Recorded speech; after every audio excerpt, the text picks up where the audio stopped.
you prefer actors who've had some experience on the stage in theater? I wouldn't say I like go out and seek it, but I think it just naturally happens. What is that then? I guess it's a lack of love of movie stardom and a love of acting. You know, these are all actors. There's probably more mean-spirited ways of saying it, but they're all proper actors, and I think proper actors know that they'll have to do theatre for good parts as well as movies. You've always said that if you want the good parts, you have to go back and forth between. It's like going back to the training ground. You know, none of us yet. We don't sell perfume or watches or cars. You know, if we wanted to play a heroin addict living on the street, it would be really hard if somebody had just seen us in a magazine, you know, with diamonds dripping off our ears. It's really hard to go past, for me, even people who whiten their teeth too much. You know, and you go, well, I don't know, I don't really try. So I think it really behooves an actor who wants to play a wide variety of characters. Stay real. Get closer. Yeah. It's still a movie after all. You know, we got people fixing our hair all day, so it's not a documentary, right? On the other hand, I think it's for the storytelling, it's just so much easier. I'm so inscrutable to myself. I don't really know. You know, I've never been in analysis, and I don't understand very much about why I do what I do. This is why, you know, a lot of it is just great, deep belief. It's just like religious faith in what you're doing. And you just believe in the character. Me and my sisters and my cousins used to write plays in the summer holidays together and build the costumes and the sets and write a sort of story, and they were completely outlandish and fantastical. And then we'd perform them for our parents at the end of the summer. And then it got serious, or at least I allowed myself to commit to acting as a profession, which I would do for the rest of my life, I hoped. When I was at Cambridge, I was in a production of Tennessee Williams' Streetcar Named Desire. Lorraine Hamilton, who was a talent agent in London at the time, came to see it. I was in my second term. She wrote me a letter and said, I'd love to meet you in London. So I got on the train, and I remember going into her office, and she represented Emma Thompson and Stephen Fry and Hugh Laurie, and I was like, wow, you've got a hell of a list here. And she was so sweet, and she said, Tom, I think you can do this if you want to, and I'd love to be your agent. And I was just amazed and incredulous. Really, that moment, being in that production, that was when I gave myself permission to want to do it as much as I think I always had. I think I'd always dreamt of it, but I'd never given myself the permission until that point. The more authentic and honest you are in your interaction with the world, both professionally and personally, the better you will be placed to do the kind of work which will touch others and move their hearts and minds. Because if you mean it, the chances are it's going to mean something to somebody else. It was a lot to do with my peer group. We all wanted to act then. Eventually I realised, in fact, like anybody in any profession, you always think you're an imposter, but now I know that I've worked out why I act, and a lot of it is just because I want to be somebody else. I think work experience is paramount, and just doing it, you learn a huge amount just by doing it. It's all about empathy and feeling other people's feelings. That is acting. Have an imagination, because all you're doing is being a big child and pretending and dressing up. And then you have to get on with people. You have to certainly know how to listen, because that's listening in a scene. If you're opposite a good person, that's all you have to do is listen properly. Not take yourself too seriously, have a huge sense of humour. I think often actors who then get famous, you have to have a weird mix. You have to be very vulnerable when it comes to acting and be very emotional. But at the same time, when you're well known, you have to be very, have a strong armour and make sure that you don't believe too much about what other people think of you or say about you. So ultimately, you're self-employed. You're going to have to work out if you're the kind of character who will suit that kind of free life and have the discipline to deal with it. Because it's not when you're working that's hard, it's when you're not working. And you've got to have a lot of self-discipline. Allow yourself to make mistakes. You can act badly. It's not going to kill anyone. Don't waste too much of today on yesterday. A lot of the time I spent so much time going, oh, I was crap in that, and then I'd make myself worse. At the end of the day, you're just pretending, possibly badly. You might act better, you know. And a lot of the times you're so dependent on other people's talent or lack of talent. It's fascinating and it's fun and it's a privilege. It's overwhelming, you know. I really want to represent each film the best I can, and it takes a lot of energy and enthusiasm and stamina to kind of to do it properly. And I can tell you, I am exhausted to the bone. But you know, just being back in Venice and getting picked up in a boat again is just, it kind of takes me back to the time I spent here, because I was here for you know, 5.5 months, and so, as you know, kind of coming back to a place that's familiar is always fun, because you get to see familiar faces and familiar restaurants, and so it's nice. It feels like it's a home away from home.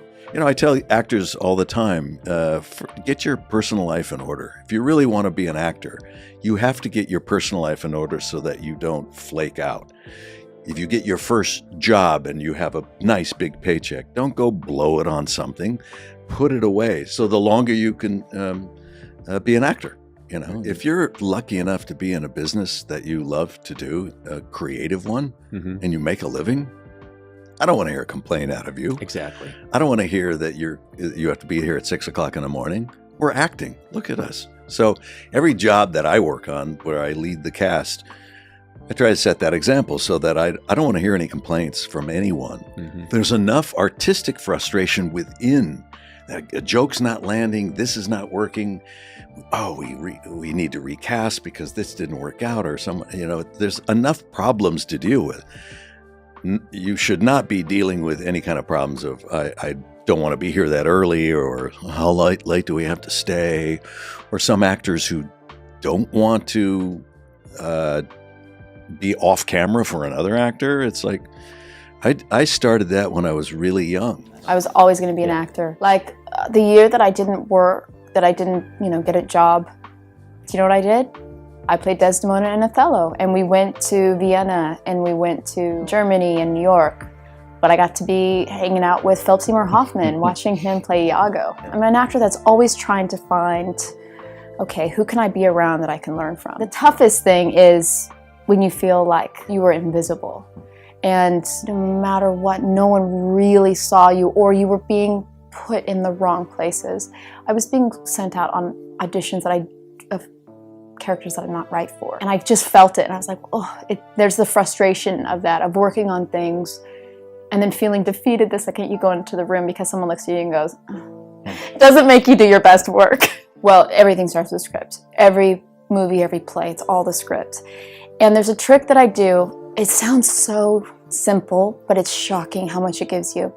If you go through the script and make 2 lists, one list is everything my character says about herself, and the other list is everything the other people say about my character. And you write those down, and when you look at it, immediately you feel like, well, that's a person that's separate from me. So that's incredibly helpful when preparing the character. Prep to me is the most important. I went through everything. I went through every scene. You can see some things in scenes where there's no dialogue. See, I think the actor creates most of it. And I have certain things I look for in myself in relation to the part, but he made me do something. I don't know whether you teach it. It's called personalization, and Bobby De Niro uses it. You go to a party with Bobby De Niro, and it's like he isn't there. If he's here tonight, I'm sorry. I'm not sorry.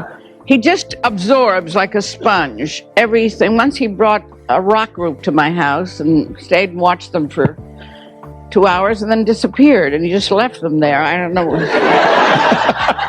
I hoped he was going to come back and get him. I think one slept on the couch. I don't know. I think the most powerful weapon, and I'll tell you why later, and I call it a weapon, that an actor has is effective memory. When it's controlled and you know what you're doing, we'll talk about it later. Kubrick made me remember a woman, kind of pseudo-intellectual lady I knew from Queens. I didn't know I had remembered so much about her.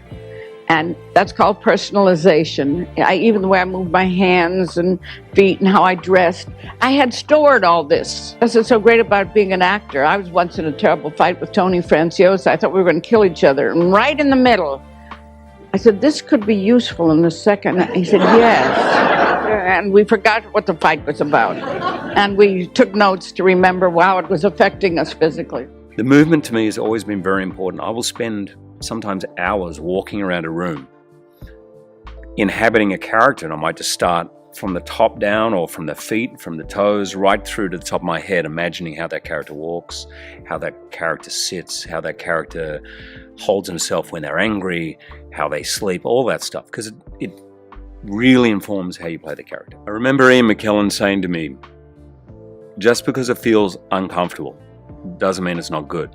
I just felt a bit uncomfortable, and I remember him giving me that advice. He goes, your stuff is good. And even if it feels uncomfortable, that can sometimes be right. I think so often, not only on film, but in life, we so want to feel comfortable, but that doesn't always bring the best results. I think some of my more successful things, in my point of view, have been the things I've been most nervous about and probably most unsure when I began. There's something about jumping off that cliff, which means you end up going for broke and probably end up taking a few more risks. It's okay, be nervous. Say you're nervous.